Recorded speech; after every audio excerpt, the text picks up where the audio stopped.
За өглөөний мэнд сайхан амарцгаая. За өглөөнийхөө цагийн төлөө хамтдаа залбирцгаая. Агуугүйт эзэн бурхан минь тантай шинэ өглөө, шинэ өдрийг өгсөнд талархаж байна. Энэ өдрийн өглөөний үеийн цагийг эхнээс нь дуустал нь та хамт байж өгөө өгж удирдах ариун сүнсээр хөтлөн дагуулах болтугай. Өнөөдрийг судлах Иохан 13-ын 21-с 28 дугаар ишлэлээр дамжуулан та өөрийн үгээ биднэрт өгөх болтугай. Энэ үгээр дамжуулан бид нарыг бас хөтлөн дагуулж гайхамшигтайгаар та ажиллах болтугай гэж эзэн Есүсийн нэрээр гуйн залбирлаа. Амен. За хамтдаа үргэлжлүүлэн Иохан номноос суралцъя. За өнөөдөр Иохан 13-ын 21-с 30 дугаар ишлэлээс суралцъя. За би эндээс дуудъя.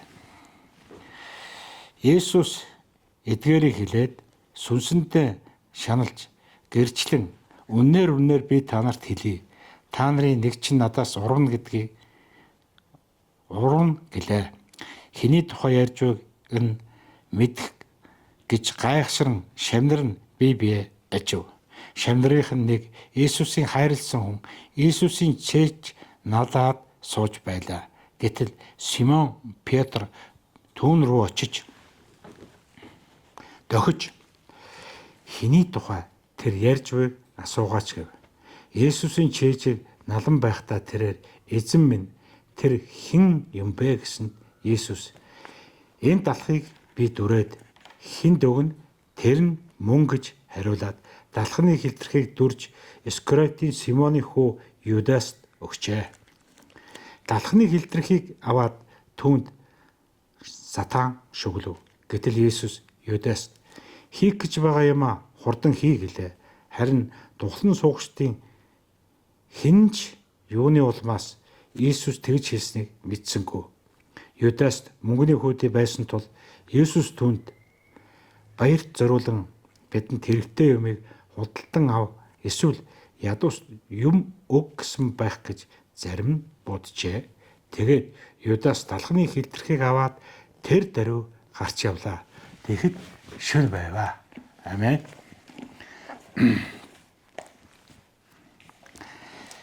За уралдын дундч ижлэгдсэн тэр Иесусийн хайрын тухай суралцгаая. Иесус сэтгэлдээ уймарч та нарын нэг нь надаас урууна гэж айлдсан. Иохан 13:21-т. За Иохан 13 дугаар бүлэг бол Иесусийн загадмайд очихын өмнөх сүүлчийн 100-гийн үйл явдлыг өгүүлдэг. За Иесус шамнарынхаа хөлийг угааж даруй хайрын үлгэр шишээг үзүүлсэн өмнөх бүлэгт. За тэгэд одоо үүний дараа туулын тэр эмгэнэлтэй үннийг хэлж байгаа тухай үзэж байна. 3 жил Иесус хамт явсан шамнарын нэг нь Иесусээс урах гэж байгааг хэлсэн. За тэгээс шамнар нь бол хэн болохыг ирж хайсан. За тэгээд тэр хүнийг бол тодорхой хэлсэн. Гэсэн шамнар нь тухайн үедээ бол ойлгоогүй. Юу яриад байгааг ер нь сайн ухаарч чадаагүй. За энэ хэсэг нь зөвхөн Юдасын тухай биш. Харин Иесусийн төгс хайр бүхнийг мэддэг атла авралын төлөвлөгөөндөө үнэнч байсан тухай өгүүлж байна. Иесус хүний уралдаас болоод үнэхээр шаналсан тухай 21-р эшлэлд өгүүлж байна. Иесус сэтгэлдээ уймарч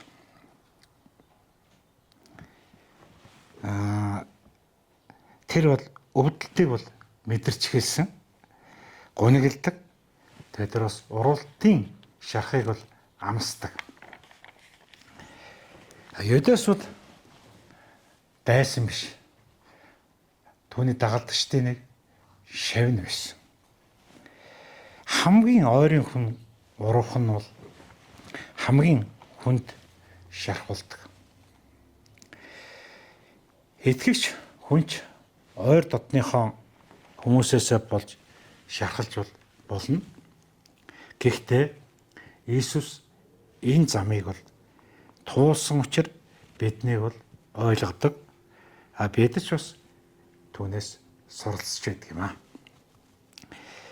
Иесус урагчийг бол мэдж байсан ч тэр үзий ядаагүй харин хайрласаар байсан.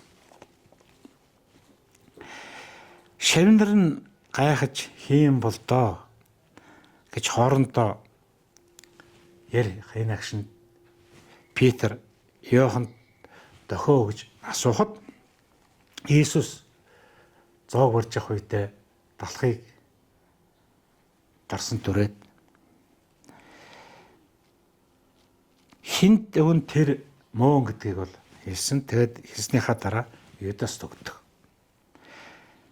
Тэр үеийн ёсоор бол гэрийн эзэн ирсэн жочондоо хоол ундаар дайлах нь бол маш том хүндэтгэл нөхөрлийн нэг хэлбэр байдаг байсан. Өөрөөр хэлбэл Юдас урах гэж байсан ч Иесус түүнд хайрын эцсийнхээ мөч хүртэл хайраа түүнд зориулж байгаагаа илэрхийлсэн. Иесус хүмүүсийн хийсэн үйлдэлээр нь биш, харин нэгүслээрээ ханддаг тухай энд харагдаж байна. За бид мөн ч гомдоосон хүмүүсийг Христийн хайраар харахыг сурах хэрэгтэй. Бөгөөд мөн Библиэс суралцсаар явнаа. За хүний зүрхний сонголт бас хувь заяаг тодорхойлдог гэдэг 27-оос 28 дугаар ишлэлд өгүүлсэн. За Юдас бол талхыг аваад дараа нь бол сатаанд өртсөн тухай гарч байна. Энэ Юдас бол гинт ийм болчоогүй. Муу хүн байсан гэсэн үг биш. Харин тэр өөрөө шунал хоёр нүр үл идэх байдлаасаа хамаарч сатааны урхинд орсон тухай энд гарч байна. Тэгээ Иесус хийх гэж байгаа зүйлээ түргэн хий гэдгийг түүнд анхааруулж хэлсэн. Энэ уралтыг бол зөвшөөрж байгаа хэрэг биш. Харин Бурхны тэр авралын төлөвлөгөө биелэх цагийг бол илэрхийлж байгаатай холбоотойгоор хэлсэн. Тэгээ бус шавнар нь бол Иесусийн үгийг бол ойлгоогүй, харин ч Иесус бүхнийг бол мэдэж ирсэн.